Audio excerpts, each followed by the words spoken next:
नमस्कार मित्रांनो, आज आपल्या अभंग सिरीजच्या डे 45 मध्ये तुमच्या सर्वांच्या मनापासून स्वागत। आजचा अभंग भक्तीचा नाही तर अनुभूतीचा आहे। आजचा अभंग आहे संत ज्ञानेश्वर महाराज यांचा। तर संत ज्ञानेश्वर महाराज म्हणतात, चतुर्देहाची भरणी पुरली एकाएकी देखिले निजतन। म्हणजे काय, सरळ सांगायचं तर शरीर, मन, बुद्धी, अहंकार या सगळ्यांचा खेळ संपला आणि मग अचानक माऊलींनी स्वतःचं खरं स्वरूप पाहिलं। हे वाचून आपल्याला काहीतरी कामनेस वाटेल, पण हे फार हार्डकोर आहे। इथे काय असतं की इथे जो मी पण असतो तो उरतच नाही। पुढे ते म्हणतात, त्याचे नाव गोवडू फिटला काळ वेळ झाला सकळू सकुडांसहित।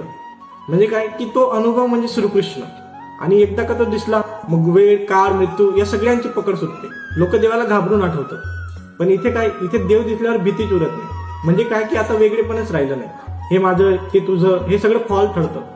मग सर्वत्र एकच सत्य दिसायला लागतं। आणि शेवटी माऊली म्हणतात, बाप रखुमा देवीवरी सुंदरू त्याने माझा व्यवहार खंडी केला।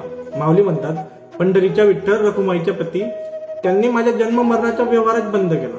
बघा ना, हे मोठं विधान आहे। इथं मोक्षाची मागणी नाही, पण इथे मोक्ष घडलेला आहे। म्हणजे माऊली आपल्याला काय सांगतात की जोपर्यंत आपण देह, मन, अहंकार यांना धरून आहोत तोपर्यंत संसार हा चालू असतो, आणि जेव्हा ते सगळं गळून पडतं ना तेव्हा आत्मसाक्षार होतो आणि जन्म मरणाचा खेळ संपतो। तर मित्रांनो, आजचं कटू सत्य काय आहे की देव हवा असेल तर मी पण आपल्याला सोडावा लागेल, कारण हे दोघं एकत्र राहू शकत नाही। तर मित्रांनो, पुढच्या अभंगात पुन्हा भेटूया।